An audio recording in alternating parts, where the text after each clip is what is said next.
Peut-on tomber sous l'action du Saint-Esprit? C'est une bonne question, non? Voyons qu'il y a des serviteurs de Dieu qui soufflent sur les personnes qui sont présentes et qui tombent à la renverse comme s'il y aurait un vent puissant, un cyclone qui vient et qui les met tête en bas, qui les font tomber à la renverse. Il faut comprendre que comme nous ne pouvons pas dompter le vent, nous ne pouvons pas non plus contrôler le Saint-Esprit. Et malheureusement, beaucoup essaient de le faire. Comprenons ce que nous allons lire dans Matthieu 11, 12. Depuis l'époque où Jean-Baptiste apparut jusqu'à cette heure, le royaume des cieux a été violemment combattu. Des hommes violents ont essayé de s'en emparer de force et l'ont saccagé. Nous voyons que là, il parle de personnes qui ont voulu imposer les choses, l'œuvre de Dieu, la gloire de Dieu. Ils ont voulu emmener par leur propre force, par leur propre capacité, la puissance de Dieu et l'œuvre de Dieu. Et nous pouvons constater que beaucoup de chrétiens recherchent les manifestations du Saint-Esprit, c'est évident. Nous voyons partout que les gens qui manifestent, soi-disant, entre guillemets, des manifestations de l'Esprit, ils ont beaucoup d'adeptes, beaucoup de personnes qui viennent voir ce spectacle. Mais est-ce que cette attitude n'emmène pas une partie d'entre eux à perdre de vue leurs priorités, ce qui doit les motiver? Nous allons voir cela dans Luc 13, 24. Il répondit, en s'adressant à tous ceux qui l'écoutaient, « Faites tous vos efforts pour rentrer par la porte étroite, car je vous assure que beaucoup de gens chercheront à pénétrer dans la maison et n'y parviendront pas. » Attention, que notre motivation soit de chercher ce qui nous plaît, ce qui motive notre chair, ce qui est agréable à notre chair, ce qui nous emmène à ne pas mourir à nous-mêmes, à pas prendre notre croix, à pas courir la course, qui nous emmène à chercher, à nous identifier à Jésus-Christ et à faire la volonté de Dieu, mais à chercher des choses agréables, des choses plaisantes, des manifestations qui chatouillent notre chair, notre ambition, nos désirs, nos besoins charnels. Il faut savoir que la vie du chrétien est un cheminement, et cela commence par cette nécessité de naître de nouveau. En effet, dans Jean 5, versets 5 et 9, il nous est dit « Vraiment, je te l'assure, reprend Jésus, à moins de renaître d'eau et d'esprit, personne ne peut entrer dans le royaume de Dieu. La naissance naturelle ne transmet que la vie humaine naturelle. Seule une naissance spirituelle peut transmettre la vie de l'esprit. Ne sois donc pas surpris si je t'ai dit il vous faut tous passer par cette nouvelle naissance. Le vent souffle où il veut, tu en entends bien le bruit, mais tu ne sais ni d'où il vient ni d'où il va. De même, tu ne saurais dire comment un homme renaît du souffle de l'esprit. Mais Nicodème insiste, comment est-ce réalisable? Regardons maintenant comment une partie des disciples ont pu recevoir le Saint-Esprit, comment ça s'est passé dans leur vie. Dans Jean, chapitre 20, au verset 22. Après ces paroles, il souffle sur eux et il leur dit « Recevez l'Esprit Saint ». Voyons que Jésus a soufflé sur eux, il a soufflé et ils ont reçu le Saint-Esprit. Est-ce que ce souffle était une tempête, était un cyclone qui a fait renverser ses disciples? Mais non, franchement, arrêtons la plaisanterie, arrêtons de raconter n'importe quoi, de faire croire aux gens des choses qui sont vraiment des blagues. Aïe, aïe, aïe, aïe, mon Dieu Seigneur, aide-moi, pitié de nous. Mais par contre, nous devons comprendre qu'à ce moment, ces disciples qui ont reçu le Saint-Esprit, ils n'avaient pas reçu encore le Saint-Esprit en eux, mais ils avaient reçu l'Esprit sur eux, parce que Christ n'était pas encore ressuscité, donc ils ne pouvaient pas encore recevoir le Saint-Esprit en eux.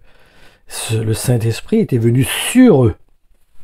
C'était comme au temps, en fait, de l'Ancien Testament, où ceux qui ont servi le Seigneur, ceux qui avaient manifesté la foi, et qui avaient une onction sur leur vie pour servir Dieu, l'Esprit était sur eux, non en eux. Ils n'étaient pas remplis de l'Esprit. Et l'Esprit n'était pas en eux constamment. L'Esprit les animait. L'Esprit reposait sur eux. Et c'était comme s'ils étaient revêtus, comme si on donne l'image d'un manteau que l'on met sur une personne. Nous voyons cela même dans l'exemple d'Élie et d'Élisée, quand il parle du manteau qu'Élisée voulait, le manteau d'Élie. Et ça a pris du temps afin qu'il reçoive ce manteau qui représente l'onction de la vie de quelqu'un pour œuvrer dans un ministère bien précis. En passant, même Jésus-Christ, lorsqu'il souffle sur ses disciples, nous voyons que lorsqu'il l'envoie, donc permet aux disciples de recevoir l'Esprit Saint, ceux-ci ne sont pas tombés par terre, hein. Ils ne sont pas tombés à la renverse. Hein. C'est pas un cyclone qui est venu sur eux. Hein. C'était simplement un souffle. Quand je souffle, hein, c'est pas ça qui fait tomber tout le monde. Faisons vraiment attention à ces huberlus, ces gens qui disent des choses, qui manifestent des choses, qui séduisent. N'oublions pas que le diable est un séducteur, est un menteur. Ne nous trompons pas, l'Esprit de Dieu, c'est comme les gens qui crient dans les églises en langue, qui manifestent des prières en langue puissantes sans être exprimées audiblement, et qui a une compréhension intelligente de cette prophétie, de ce parler en langue, qui n'édifie en rien du tout. La parler en langue, on s'édifie soi-même. On n'édifie pas les autres. On s'édifie soi-même. À moins qu'une interprétation du parler en langue, là, vous édifiez les autres. Mais autrement, on peut parler en langue en l'église. On n'est pas interdit de parler en langue. Mais on parle en langue pour nous. On l'exprime pas à haute voix, fort, pour que tout le monde en bénéficie. Ils en bénéficient de rien, parce qu'ils n'ont qu'une compréhension de ce qu'on dit. Donc, il faut mettre les choses à leur place. C'est pareil pour l'action du Saint-Esprit. Il ne sert à rien du tout. Il n'y a aucune utilité que les gens tombent à la renverse. Aucune utilité. Ça n'édifie pas l'Église. C'est juste un spectacle. C'est tout. Ça, point final. Ça n'a aucune utilité pour l'Église. Il faut mettre ça, les choses à leur place. Arrêtons de raconter n'importe quoi. Ce n'est pas l'Église de Christ. Dieu est un Dieu d'ordre, ce n'est pas un Dieu de désordre. Cela est clair. Paul l'a enseigné vraiment d'une manière claire. Ce n'est pas un Dieu de désordre. Toutes ces églises où il y a des manifestations qui emmènent un spectacle, l'Esprit de Dieu n'a rien à voir là-dedans. Il faut le comprendre. Point final. Maintenant, allons y mettre. Oh, j'ai mis l'hypothèse que vraiment, quelqu'un peut tomber sous l'action du Saint-Esprit. Allons dire. Bon. Mais qu'est-ce qui importe? N'est-ce pas de voir les fruits dans la vie de celui-ci qui a reçu la puissance du Saint-Esprit, qui l'a emmené à être renversé de tête en bas? Qu'est-ce qui compte? C'est qu'il soit tombé, ou que cette manifestation emmène ce frère ou cette sœur à être rempli de l'esprit, à manifester la gloire de Dieu, à transformer et à servir le Seigneur par la puissance du Saint-Esprit. C'est ça qui compte, non? Ce n'est pas de tomber par terre. En effet, celui qui reçoit le Saint-Esprit, il doit être transformé. Cela doit se manifester par des fruits dans sa vie. Ce n'est pas simplement un moment de spectacle où il tombe par terre, mais que sa vie reste le même. Demain, il repart, il rentre chez lui. Le soir même, il rentre chez lui, il se bat avec sa femme. Il n'a aucun respect pour sa famille, il ne prend pas soin de sa famille. Ça n'a aucun intérêt. Concernant les premiers disciples, regardons. Quand ils étaient dans la chambre haute et qu'ils ont reçu le Saint-Esprit en eux, nous voyons qu'ils ont parlé en d'autres langues, non? Et certains ont manifesté la gloire de Dieu. Nous ne savons pas tous, mais par exemple Étienne et Philippe ont manifesté la gloire de Dieu. Ils ont servi le Seigneur avec zèle et il y avait une manifestation au travers d'eux. En effet, à quoi sert-il de tomber par terre si c'est pour rester tel que nous sommes? Quel intérêt? Croyez que le Saint-Esprit s'amuse à vous faire tomber par terre et pour faire joli? Non, mais c'est pas, Dieu n'est pas un clown, hein. Dieu n'est pas un cinéaste, un acteur. Dieu n'est pas un metteur en scène pour faire des films. L'utilité de recevoir le Saint-Esprit, c'est pour nous emmener à le servir, pour être utile pour lui, pour manifester les sentiments de Dieu, pour manifester la gloire de Dieu, pour recevoir des dons de l'Esprit, pour prier pour des malades, pour chasser des démons, pour parler de l'Évangile, pour avoir du zèle pour lui. Ce n'est pas pour faire du spectacle. Personnellement, je vous avoue, je préfère ne pas tomber, mais voir ma vie transformée et manifester la gloire de Dieu. Tomber, ça ne voit pas l'intérêt de tomber. Voyons, dans Acte 2, versets 2 et 4. Tout à coup, un grand bruit survint du ciel. C'était comme si un violent coup de vent s'abattait sur eux et remplissait toute la maison où ils se trouvaient assis. Au même moment, ils virent apparaître des sortes de langues qui ressemblaient à des flammèches. Elles se séparèrent et allèrent se poser sur la tête de chacun des assistants. Aussitôt, ils furent tous remplis du Saint-Esprit et commencèrent à parler dans différentes langues, chacun suivant les paroles que l'Esprit lui donnait d'exprimer.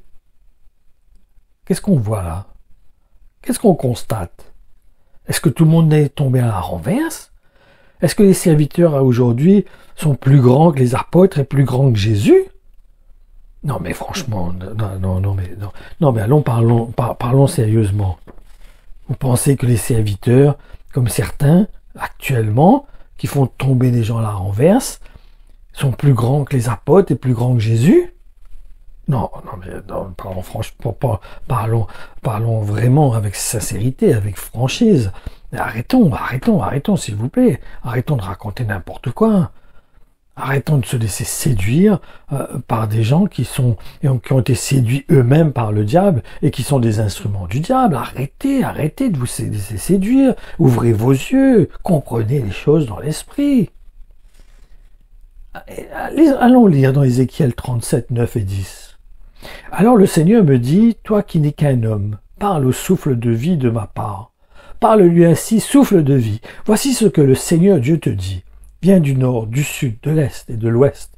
Souffle sur ces morts et ils vivront. Je dis ces paroles de la part du Seigneur, comme il me l'a commandé.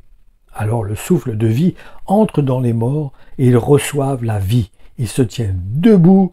C'est une armée immense. Voilà ce que Dieu veut quand nous recevons le Saint-Esprit, c'est que ça produise en nous la vie, que ça nous transforme, ça nous emmène à manifester la gloire de Dieu, ça nous emmène à porter le témoignage, à devenir du sel pour le monde, à venir la lumière du monde, à témoigner de sa gloire, à rendre témoignage de la puissance de la vie que nous avons reçue au travers du Saint-Esprit, et non à manifester des manifestations charnelles qui n'ont qu'une utilité, qui n'édifient pas l'Église, juste qui glorifient un homme, qui élève un homme, c'est tout. C'est tout ce que ça a fait. Ça a fait la seule utilité, ça emmène un homme à être glorifié, à être élevé, à être sur un podium.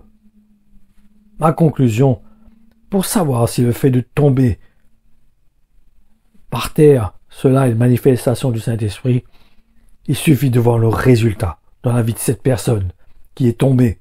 Voir si vraiment cela emmène, quel fruit ça emmène dans sa vie. Est-ce que ça le transforme? Est-ce que ça emmène la gloire de Dieu à se révéler au travers de lui? Est-ce que ça fait de lui un témoignage vivant de la gloire de Dieu? Est-ce que ça l'emmène à manifester la gloire de Dieu? Là, oui, d'accord. Là, je suis d'accord. Mais si c'est pas le cas, ça sert à rien du tout. À rien. Juste de glorifier un homme. C'est tout. Aucune utilité. Donc, comprenons les choses dans l'esprit. Saisissons le cœur de Dieu. Saisissons les choses dans le spirituel. Dieu n'est pas un Dieu de désordre. Dieu n'est pas un Dieu de spectacle. Ce n'est pas un metteur en scène. Ce n'est pas un cirque.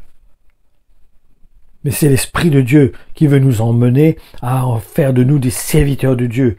Des hommes qui le servent, qui glorifient son nom, qui manifestent ses sentiments, qui manifestent qui témoignent de Jésus-Christ crucifié et ressuscité. Et non d'un spectacle. quoi sert-il de manifester des manifestations charnelles si les vies ne sont pas transformées, s'ils ne s'emmènent pas les cœurs à porter leur croix, à se identifier à Jésus-Christ et à mourir en eux-mêmes? Cela n'est inutile, ça sert à rien du tout, c'est que du spectacle, c'est tout, ça n'a aucun intérêt. Donc comprenons et discernons les œuvres du diable et les œuvres de Dieu. Comprenons ce qui anime le Seigneur, ce qui anime le cœur de Dieu et ce qui anime le cœur du diable. Et discernons cela et tenons-nous dans la vérité, tenons-nous pour la vérité et non pour la séduction et le mensonge. Que nous puissions porter l'évangile comme une bannière, que nous puissions représenter l'évangile, le cœur de Dieu, la vérité, l'intégrité, et non des mensonges et des séductions qui perturbent le peuple de Dieu, qui n'emmènent pas le peuple de Dieu à mourir, à porter sa croix et à s'identifier à Jésus-Christ. Tout cela n'a aucune utilité, aucune valeur devant Dieu. Ça ne produit pas les hommes à bénéficier du salut et à partager la vérité de l'Évangile. Revenons à la vérité de l'Évangile, revenons à la croix, revenons à l'Évangile de Jésus-Christ crucifié et ressuscité. Voilà ce que mon cœur voulait vous partager à ce sujet, que la vérité soit proclamée, que nous puissions la tenir comme un étendard, que Dieu soit glorifié au nom de Jésus-Christ. Amen. Soyez bénis, frères et sœurs.